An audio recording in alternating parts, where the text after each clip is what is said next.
Episode 299, IRONMAN Lake Placid with Bonnie Caulfield. Welcome to the pursuit of the perfect race. I'm Coach Terry Wilson, and with each episode, I bring stories of athletes to you that share their experiences at races in order for you to learn how to have your perfect race. You will hear stories from athletes of all ages, abilities, and races of all distances. So regardless of where you fit in, there's something in it for you. Thanks for spending some time with me today. Now let the pursuit begin. Hey everybody, welcome back to the Pursuit of the Perfect Race. Today I'm talking with Bonnie about her recent race at IRONMAN Lake Placid that took place on July 29th, 2019, where she had a time of 13 hours, 24 minutes, and 52 seconds. The temperature on race day was 55 and rose to 79, where the water was wetsuit legal this year. Welcome back to the show, Bonnie. I look forward to talking to you about your race at Lake Placid. Thanks for having me, Terry. You're welcome. So how did Boulder go? Boulder was good. Yeah? Are we talking about Boulder or are we talking about Placid? We're talking about Placid. Okay. Well, Boulder was good. It was fun and beautiful and challenging, as they all are. My run didn't turn out quite how I planned on finishing it, but overall it was a good day. Yeah. So since Boulder, you were basically doing nothing? The plan after Boulder was to take some time off and reconnect with my friends and my family and recover a little bit from the training that I've been doing over the last couple of years. And really cut back a lot on the training. And then what happened with Lake Placid? Yeah, crazy thing. IRONMAN called me. And wanted to talk to me about the story of me and my mom and my family and what Ironman's meant to my family. And essentially asked if I wanted to be featured on the Quest for Kona series. And I said, yes, yes, I do. But what would that mean for you though? That means you'd have to race Lake Placid. That would mean I would need to race Lake Placid. I would have needed to qualify. If I was going to try to qualify for Kona 2019, I would have to qualify by August 15th. And so the last race in the States was Lake Placid. And so it would mean I would need to race in about 2.5 weeks from that phone call. And so I thought about it for a quick second and said, absolutely, let's do it. So now then, 2.5 weeks from the race, you're like, okay, I guess I'm doing another Ironman. Correct. So, I mean, now then you had to book the lodging, airfare, pay for registration. What does this look like? I had a lot of logistics to figure out. First things first were figuring out flights. So obviously call my mom immediately. And I'm like, Mom, we're going to Placid. Google where Placid is. Had no clue. Figured out it was in New York. Whoa, you didn't even know it was in New York? Didn't even know it was in New York. Literally had no clue. And then you're like, where's the closest airport? Right. Where's the closest airport? Logistically, what days am I going to need to take off work? Holy cow. So many things to sort out. How do I get my bike up there? You know, I Googled how far of a drive it would be. It would 25 be hours. 25 hours. Yep. So figured I can't drive up there. Started plugging away day by day, trying to figure out the details. And suddenly trying to start training, for this race in 2.5 weeks. You know, in theory, I would have already been tapering for an Ironman that close, but I had been tapering since Boulder, so it put me in kind of a goofy spot. So how was that phone call with Dave?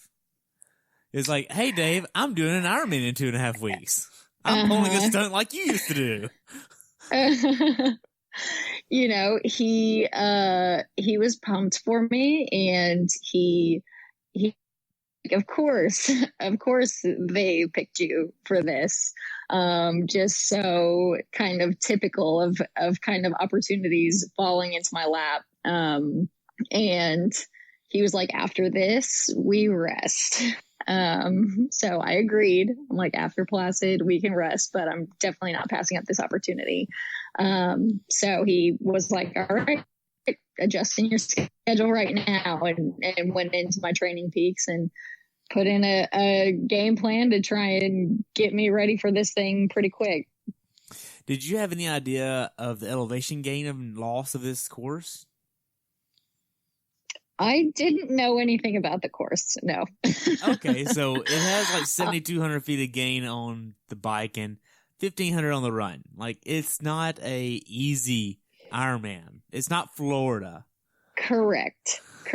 I quickly discovered that. I started watching YouTube videos about the course and started, just Googling it. I went on the Facebook page and, of course, went on Ironman website trying to just get my head around the course. And at that point, there was little I could do about the course. And so I was like, all right, we just hope for the best, make sure that I'm recovering properly, and go from there. But that course was not a joke.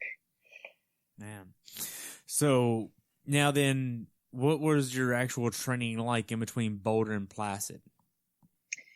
Well, like I mentioned, for about 5 weeks after, I did virtually 2 workouts a week, hop on my bike for an hour one day and spin, and then I'd go for about an hour run on a different day of the week. And I was doing some stretching and foam rolling, trying to recover from Boulder, but really, really stepped almost completely back from training.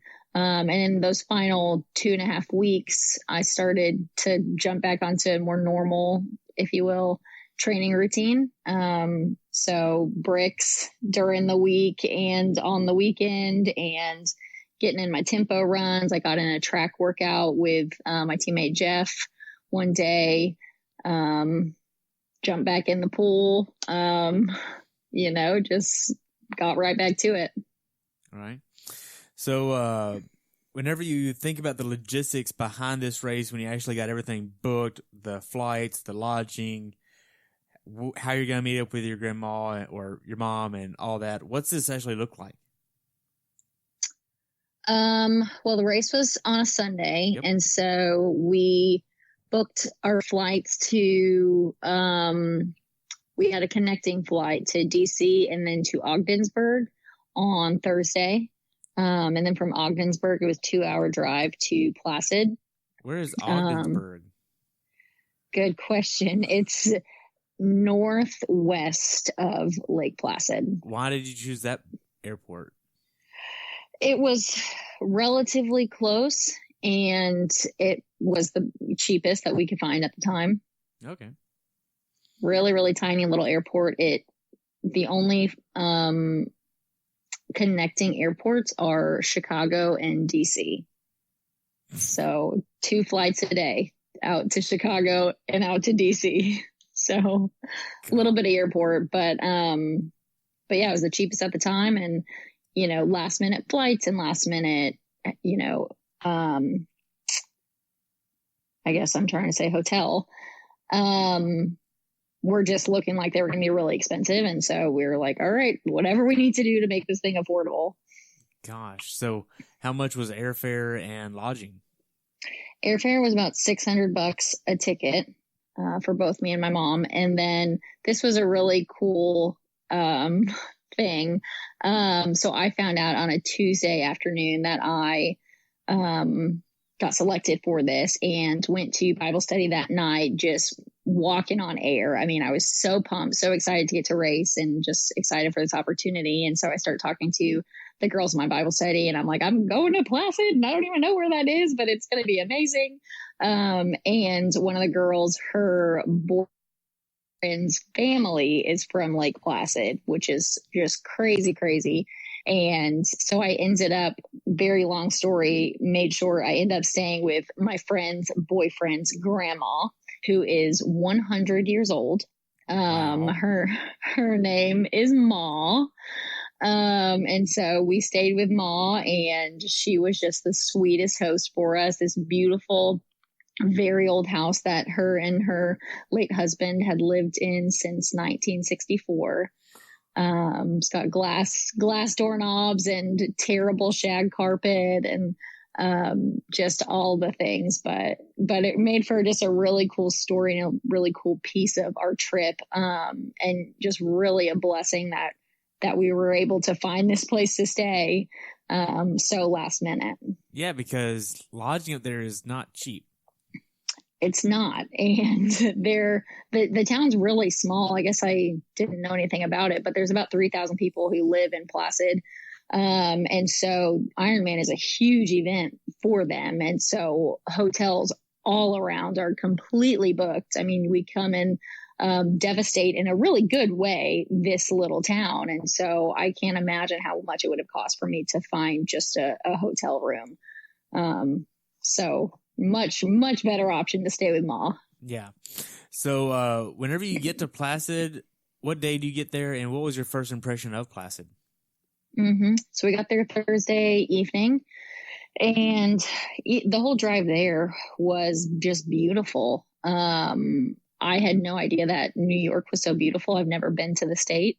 And so the mountains were amazing, and the evergreen trees and the streams and, these beautiful farmhouses with, land that they're growing crops on and all that. I was just really blown away by how beautiful it was and how cute the city of Lake Placid was, Yeah. So, tell me about what the athlete village was like. I mean, you've done Texas, you've done Boulder, you've done plenty of 70.3s. What was this athlete village like in comparison to the others? I would say it was comparable. The venue was really cool. I would say the venue was more unique, because that's where, the movie Miracle about, the U.S. winning this, I don't know, whatever hockey game it was, the Stanley Cup or something. I should know this, but this momentous win for the American hockey team happened up there, and then the Olympics were held up there, and so there's just a lot of history in Lake Placid, and so that made it a pretty cool venue. But the energy at Ironman Village, with just all the athletes getting geared up for race weekend, it's always awesome. It's so much fun. A lot of excitement in the air, a lot of nervous energy. And so this one definitely was very similar. Okay. Did you drive the course at all before you rode the course on the bike? No. So we had a pretty busy few days. Mom and I volunteer at Athlete Check-In every race that we do. And so we were doing that on Friday morning, which was a party. We love doing that, meeting athletes. And then kind of the rest of the weekend, we were busy doing all the things that I would normally need to do. So dropping off gear bags and dropping off my bike and getting organized, going to the welcome ceremony. But in addition to that, doing filming with the film crew from Ironman. And so it made for a pretty full weekend. Also trying to get in, a practice swim in the lake and get out on my bike and just spin my legs out, a shakeout run too. And so unfortunately we didn't have time to drive the course. And so I just, was going in hoping to not be too sticker shocked. But seeing the hills, even just in the little town of Placid, the handful of miles that town has, I could see the hills already, which, kind of got my mind right, I guess, for the course. All right. Now, if you think of what you put in your run bags, your bike bags, what does this look like? So my bike bag I put in a dry cycling kit. I like to take off on my bike completely dry and as comfortable as possible. And so had a dry cycling kit.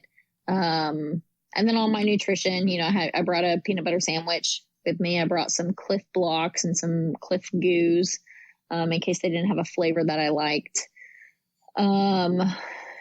Sunglasses, helmet, obviously, dry socks, and then a flat repair kit. That went in my bike bag, and then my run bag, I put in a new dry, outfit to run in. I don't know, maybe I have a weird textures thing. I know everybody else is fine in racing the whole day in their tri kit, but I just don't like that. And so I did a complete wardrobe change, got on my, tank top, really lightweight, Hoka tank top, which I was a huge fan of that. Actually, it was really, really nice tank. But put on my hat. I don't run in sunglasses, so no sunglasses in there. And in my bike bag, I also had Oreos. And so I ate Oreos. I ate. Yes. I got off the bike and, a lot of times I want something that's more real food. And so I always put, Pringles and Oreos or some kind of potato chips in there. And so some kind of real food. Real food. Yes, exactly. Fat girl food. Something that sounds good. Because usually by the end of the bike, I'm so just grossed out and like borderline nauseous that I'm like, I need something that is exciting for me to eat. And Pringles and Oreos are definitely exciting for me. Gosh. I know it's amateur hour over here, but it's fine. Man, so what was this like getting filmed with the crew there? I mean, because they're doing like snippets of why are you doing this, what makes you want to do this, and why you want to even do Kona. What was all these answers? The filming, it added a really fun element to my race weekend. I think kind of my tendency and probably other athletes' tendencies to get to race weekend and everything is so serious. You've trained so long and worked so hard to get to race weekend and you want everything to go perfectly. And, it just adds this element of like, I've got to go just take care of business and all the things, and having the crew there to capture the whole experience just made it be even more fun and made the weekend. I don't know. I guess it kind of shifted my mindset to, why am I doing this? Why do I love this sport? Why do I love this community? And what would going to Kona mean for me? Or, if I were to never get to Kona, would I be okay with that or would I not? It just kind of added this element of my purpose as it relates to Ironman. So why do you want to do Kona? Well, I mean, Kona is the pinnacle in the triathlon world of being competitive, and being top of my age group. I mean, it would just be an honor to be able to train really hard and race well enough and just kind of with this ferocity to be able to win my age group and go race among the most elite athletes. It would be just a total dream. And even if I didn't qualify in the standard sense of winning my age group, if I were to go through the legacy program, to have raced 12 Ironmans, like for me anyways, when I look at anybody who's become a legacy, there's a level of respect there for them because, it's not really about the 12 races. It's about how many years and years of training and sacrifice that it took for them to race that many. And just like the rich experience that they have in having done 12. And so even to go that way would be something that I would be able to look at and say, man, this is something I'm really proud of. It's not my identity, And if I die having never gone to Kona, it will be absolutely okay. But it's a dream, and it's something to, like, you know, hope to get to do someday. Right. So, day before the race, what are you trying to get in for breakfast, lunch, and dinner? Do you have any specific plans? What's this look like? Lake Placid did a free pancake breakfast for athletes, spectators, volunteers. And so we went to the free pancake breakfast on Saturday, and that was fun. And then lunch, good question. I can't remember what I had for lunch, to be totally honest with you. But for dinner, I had chicken and rice and a sweet potato, which is very standard for me, what I eat. It's something that I can easily digest, not a lot of fiber, so shouldn't have any stomach issues, and something that'll, you know, fuel my race. Right. So the day before the race, well, before that, actually, how far away is Ma's house between transition? Ma's house was about 3/4 of a mile, and to the swim start, it was about 1 mile. And so really, really convenient. We just walked to and from the village, and then on race morning, just walked out to transition into the swim start, which was super convenient. That's pretty awesome. Mm-hmm. Now, so you didn't have to worry about driving race morning. What time were you trying to get in bed and wake up on race day? I was trying to get in bed by about 9:30, and realistically, I was falling asleep about 10:30. And then I was up at 3:45. Left Ma's house about 4:10 to walk down to transition with all my bags, and got to transition at 4:30 because that's when it opened. Okay. So special needs on the bike is literally right downtown, and you ride by that so people can see you there. And then the run special needs is over by the lake, if I remember right. How was this logistically, dropping all the things off? It was fine. It was pretty easy to find. And no real stress dropping off my bags or visiting my transition bags to top off my nutrition in there and make sure everything was good to go. Got over to my bike, got air in my tires, ran into Mike Riley and took a picture with him, which is standard for me. I've seen him and taken a picture with him before every race. And so was glad to be able to do that.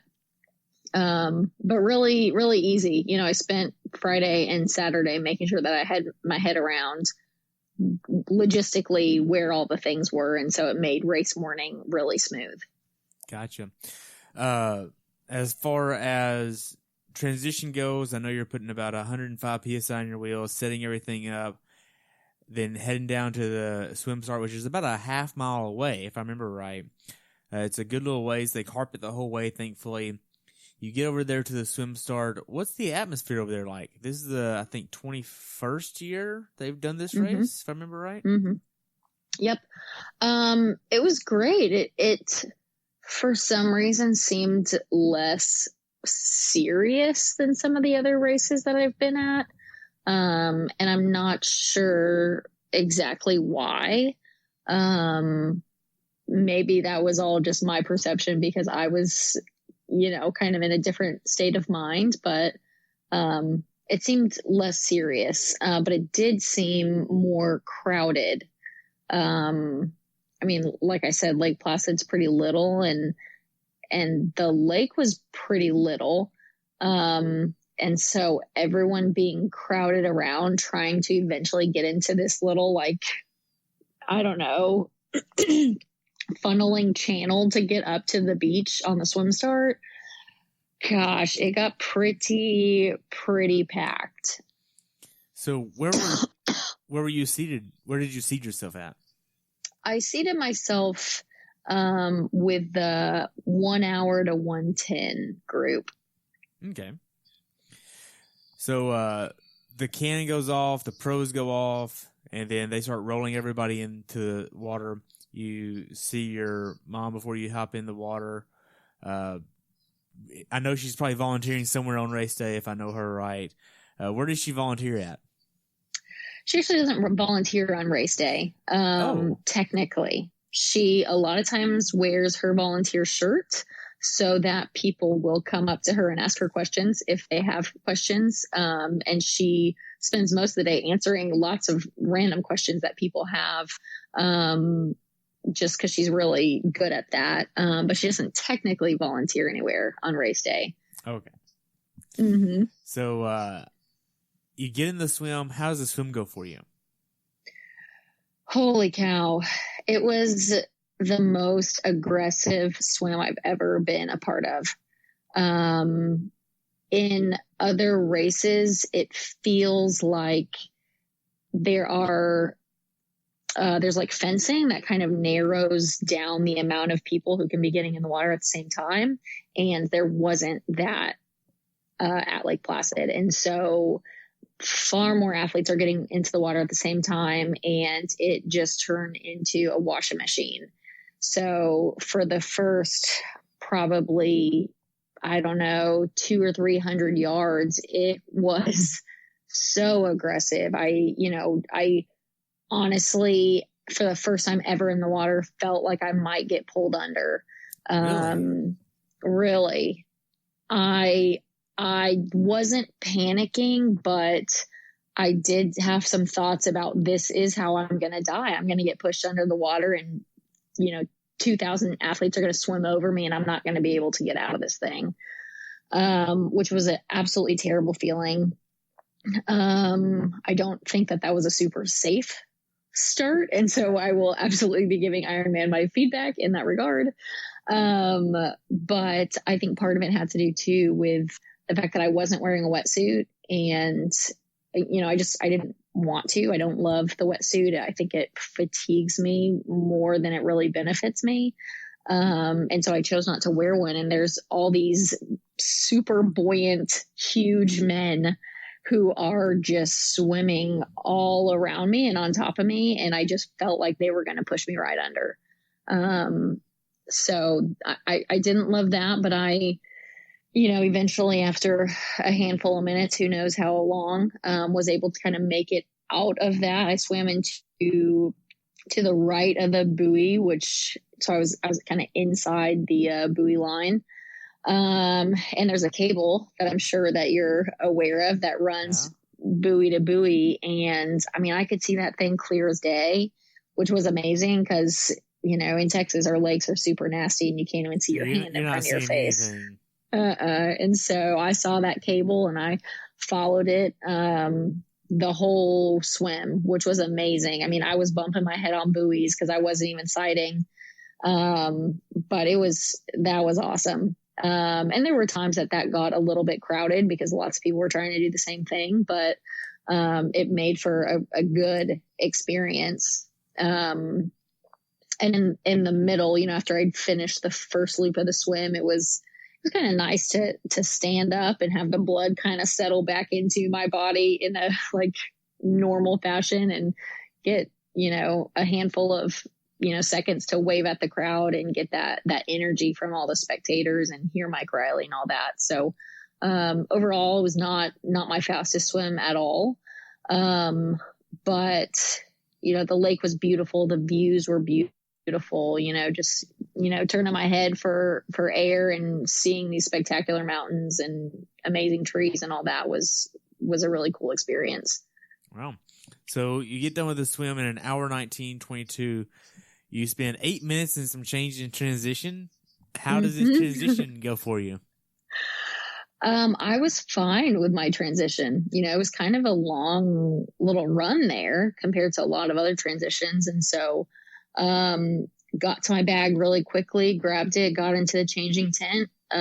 Those volunteers are amazing in there. So had a volunteer help me. Didn't really have any snags or hiccups or anything, like that.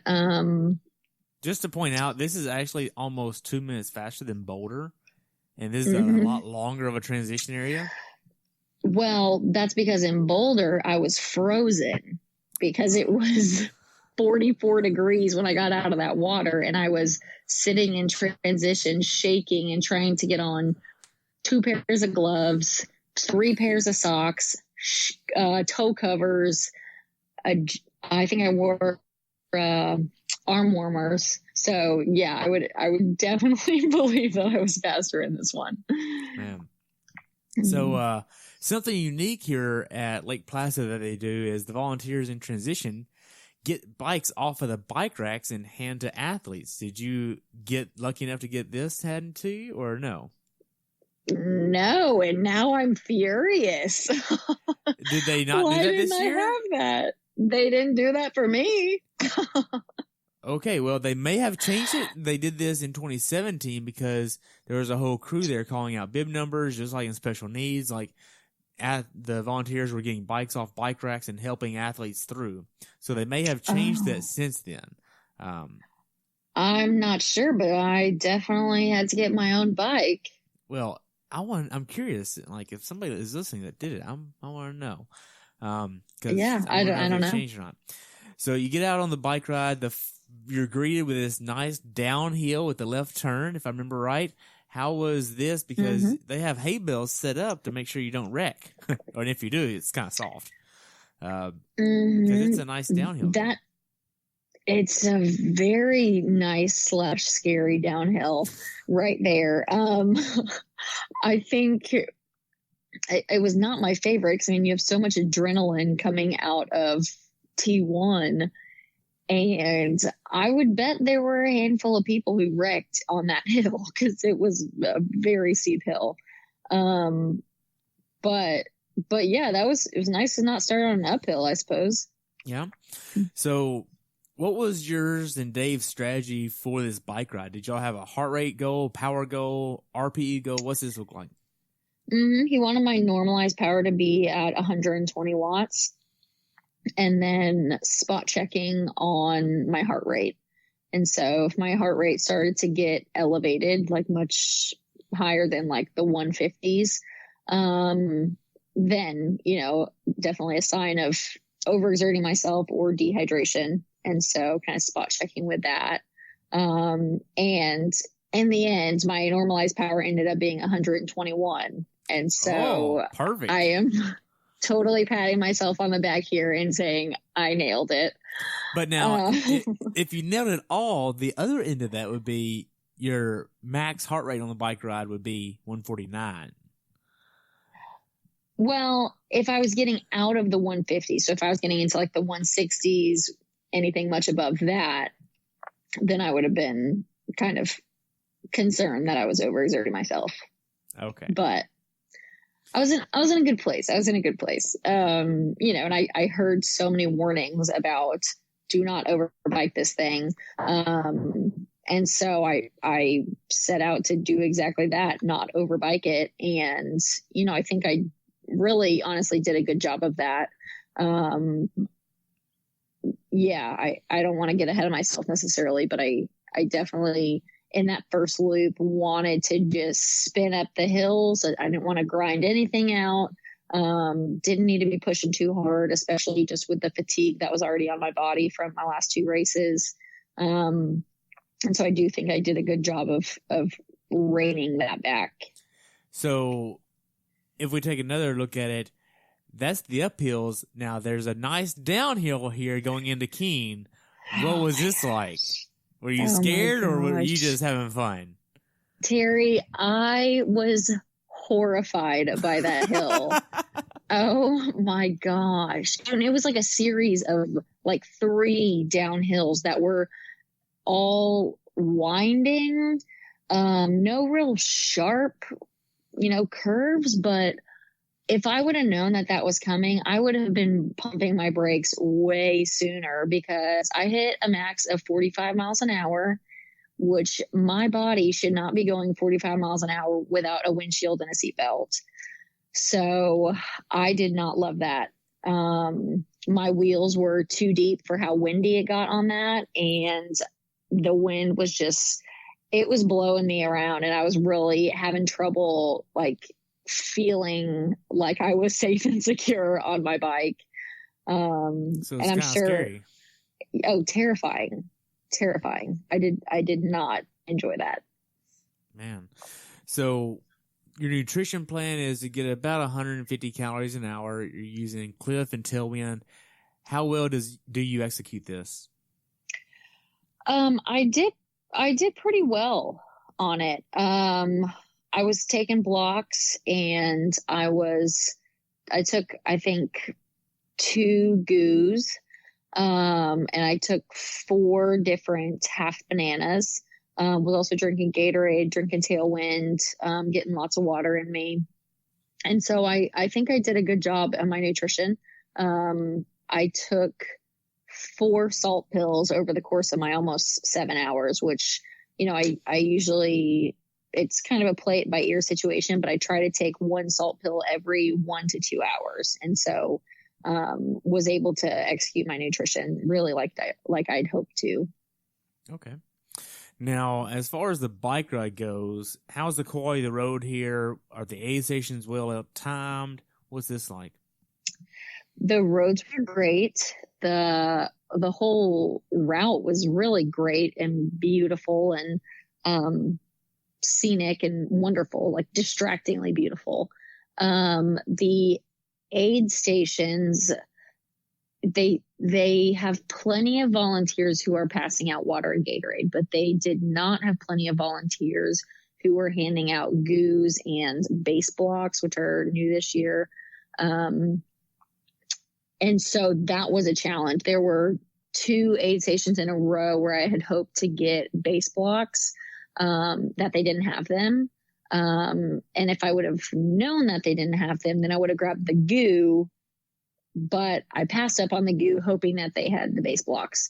And so that was annoying, and I had my own nutrition with me. And so I never got to a spot where I was like, oh no, I'm going to start falling off here in terms of my energy levels.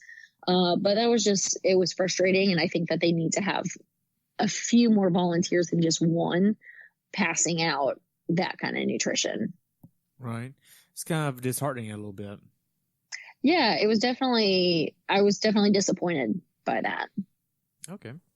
So, as far as the bike ride goes here, if somebody's going to be doing this course for their very first time next year, what's some advice you would give them? Train on hills. Like a lot of hills, like only hills. Because the whole thing was up and down and up and down and up and down.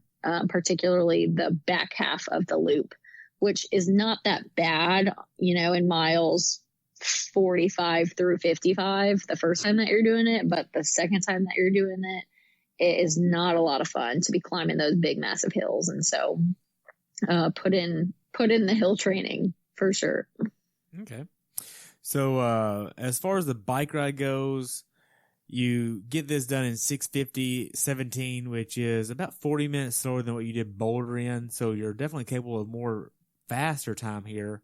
How did you feel about this? Because you're obviously monitoring your time on the bike, and you know what you did at Boulder because it's fresh. How are you feeling about yourself on this? I was fine with it. Much more climbing. I don't remember the exact amount of climbing that Boulder has. I think it's something like 5,000. And so to, add in that many more feet of climbing, but also to have the fatigue of racing Texas and then 6 weeks later Boulder and then 7 weeks later Placid. I mean, that is just so much on my body that I didn't come to Placid thinking I was going to PR.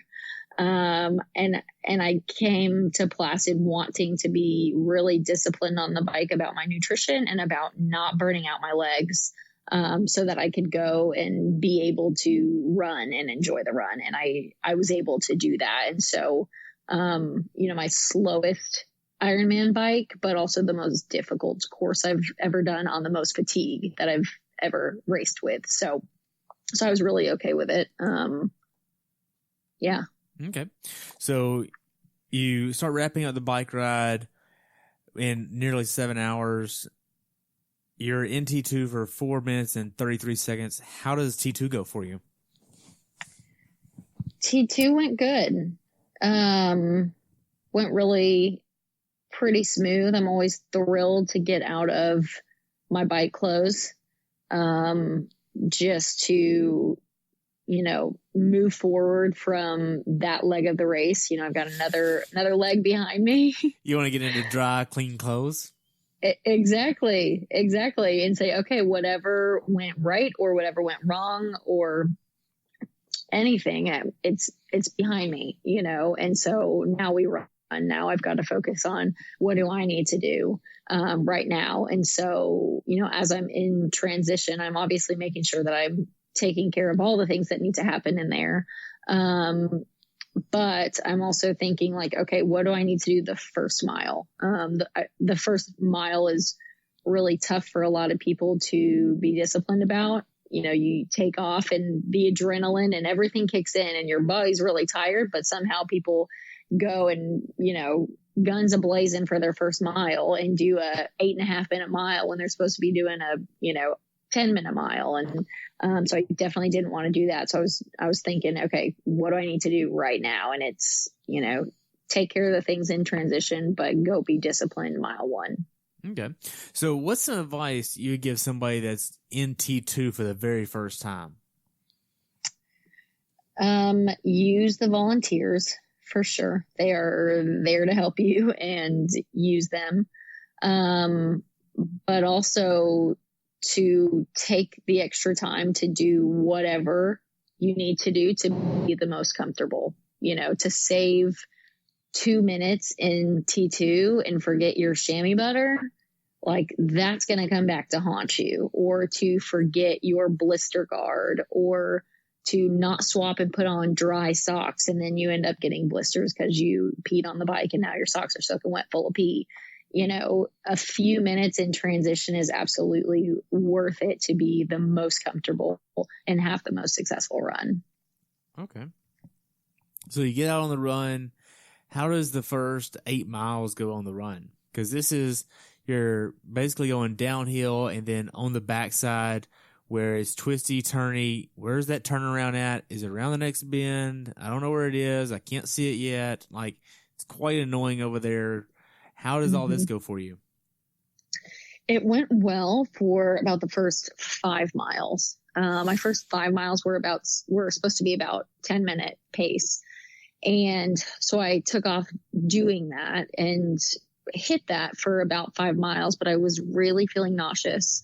I was trying to take in water for sure, but I was eating, a few pretzels, but I couldn't stomach anything. And so I just didn't.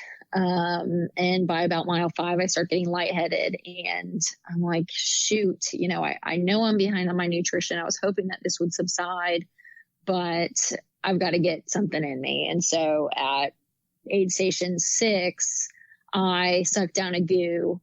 And I mean, virtually immediately, I'm like, this is not sitting in my stomach. Like it's got to be out of my stomach.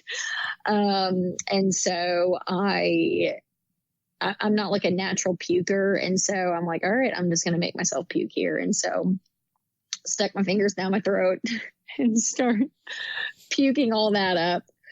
Which, was just a different experience. I've never puked in an Ironman, and I felt so much better after getting that out of me.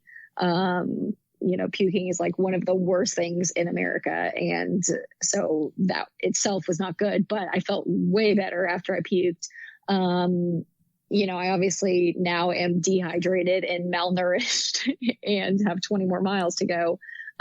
So I had the run course right where I wanted it. Sarcasm. I love it. I was like, now I'm going to go qualify for Kona. But, got to, like you said, the turnaround and was in okay spirits. I was just trying to get in water after that and trying to take in what little nutrition I could.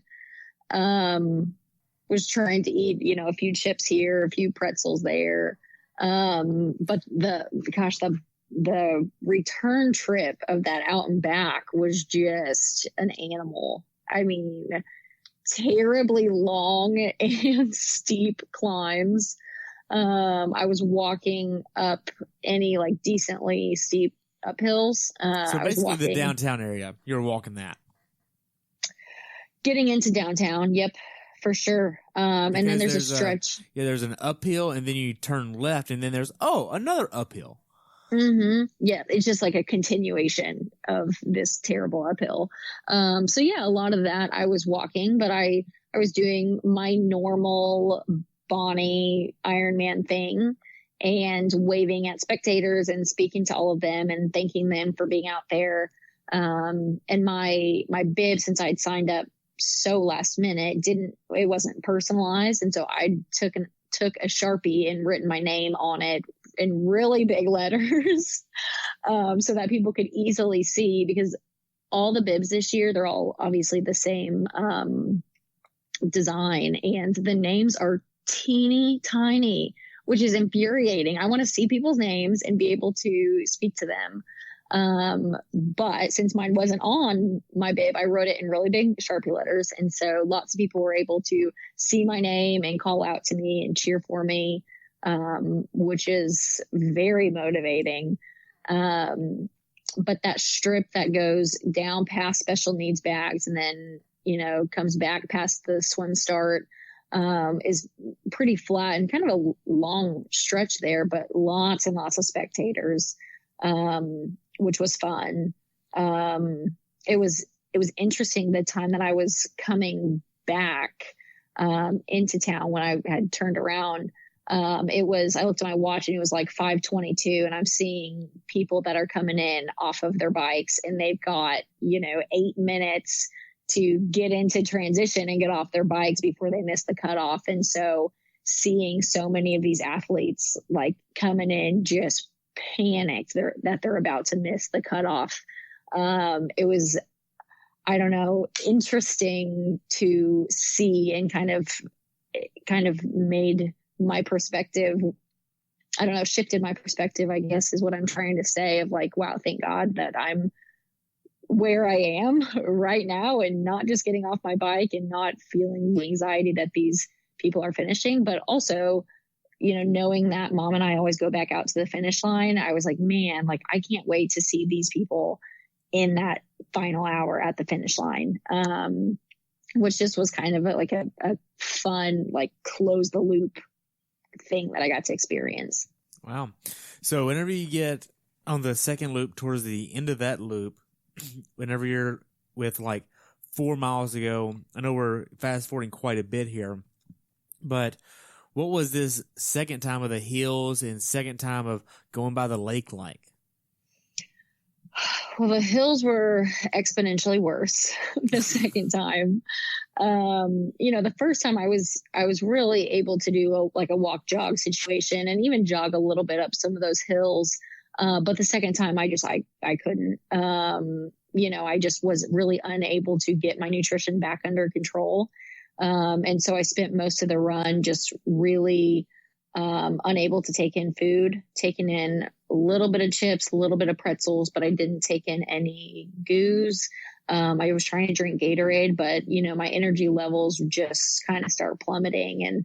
And I knew that. I mean, I wasn't confused what was happening. I just couldn't take in nutrition. I was just so nauseous and hot and exhausted. And so that really affected me in that last 10K and the last 3 or 4 miles. But getting back into like the heart of like town there with all the spectators, I mean, that's really where I just started to get emotional. And Really? Yeah, for sure. The crowds, I will have to say, were more awesome than a lot of the races that I've been at. I had the thought, as so many people are screaming my name and yelling at me and like hanging over the rail, like waving at me. I was thinking, these people are acting like I am their best friend and they have waited all day to see me here. I mean, they just absolutely were making me feel like a celebrity. And, I don't know exactly why that was. Again, I don't know if it was my name on my bib and how visible it was, or if they just like recognized that I was smiling and everybody else is like, whatever other people. But it made that final stretch really, really special. Really great spectator support out there for sure. Wow. So as you finish, you get to come around the oval. Super amazing there. What was this like? Did you see your mom in the finish chute there? What was this like? I didn't see her in the finisher chute because she was waiting with a medal for me. Really? After I finished. Yes. This is like the first time she's medaled you, isn't it? The first time. Yep. Yeah. It was awesome. With the film crew and all that, they, were able to bring her into the shoot. And so her getting to put my medal on me was really, really special. At Ironman Texas this year, when I raced with my sister, that was an amazing race and hands down still my favorite Ironman I've ever done. But Starkey medaled her and I was like starstruck in that moment. I'm like, oh my gosh, this is amazing. But even that experience, obviously, or maybe it's not obvious, but would definitely choose to have my mom medal me, above this superstar, triathlete. So that it made it wonderful. And so she put my medal on me, and then we are hugging and both of us are crying, and my body was just like collapsing under me, and she's like virtually just holding me up as I'm crying and trying to not, pass out. But that was really special. Wow. So, how's your recovery process and what's next for you? Recovery's been interesting. I've still been a little bit active in the last week, since I raced. I went to a team workout on Saturday, just to go see my team and be out there with them. And that was tough on my body. I actually got sick after that because maybe I shouldn't have gone out and trained with them. We did open water swim and then bike ride together. And, so maybe I shouldn't have done that. It was maybe too soon, but it's been good. I'm looking forward to what I was looking forward to after Boulder, which is time off. Holy moly.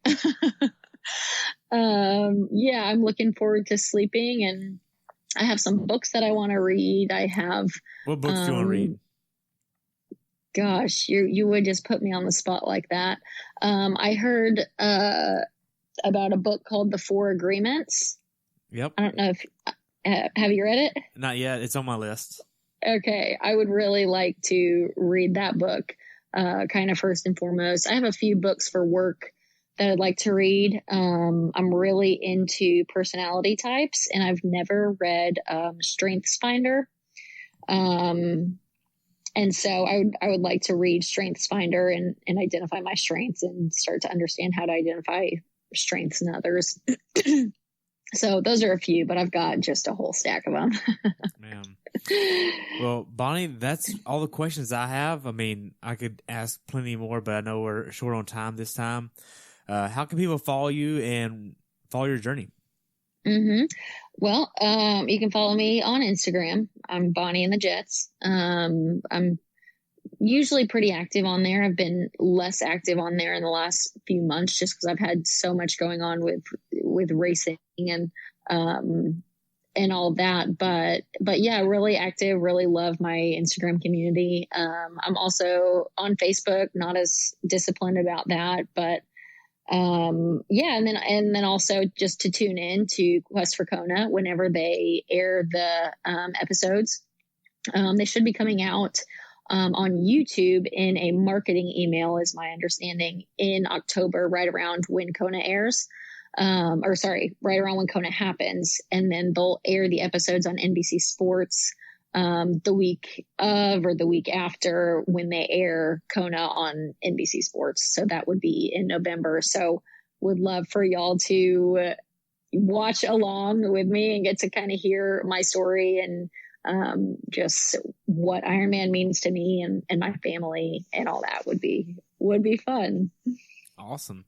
So, what's next for you? Do you have anything else on the schedule yet? I know you've been tossing around the idea of Tulsa or Texas. I've been tossing around the idea of both. Yes, both. So there are 4 weeks. They're pretty close.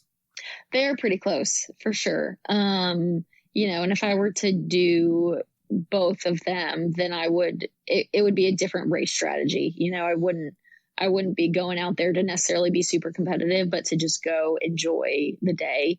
That would be Texas number 6 for me.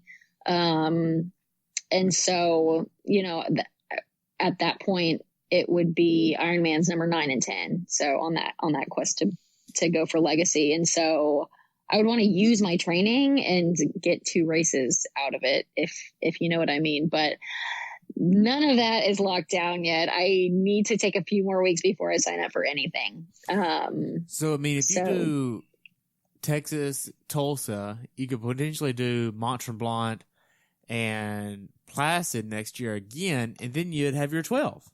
Oh my gosh, I'm not doing that. It could happen. Anything could happen. Anything is possible, Terry. You know that. But I want to be reasonable about it. I don't want to burn out because if I burn out and then I get to Kona on the legacy program, well, that doesn't help me, right? No, not at all. Not at all. And well, Bonnie, send me some pictures of your race experience up at Placid, and I'll be sure and put it up. It should be pretty soon. If you need anything, just let me know. All right. Thanks so much, Terry. I appreciate you having me on. You're welcome. Have a good day, okay? Likewise. Bye. Thanks for tuning in today. I hope you were able to learn something from today's episode. If you enjoyed the show, please take a minute to leave a review on iTunes or share it with a friend. Be sure to subscribe so you never miss an episode. If you'd like to see pictures from this athlete's race, learn more about who I am, what I'm doing, or be on the show yourself to share your story, check out my website at CoachTerryWilson.com. Until next time, continue the pursuit.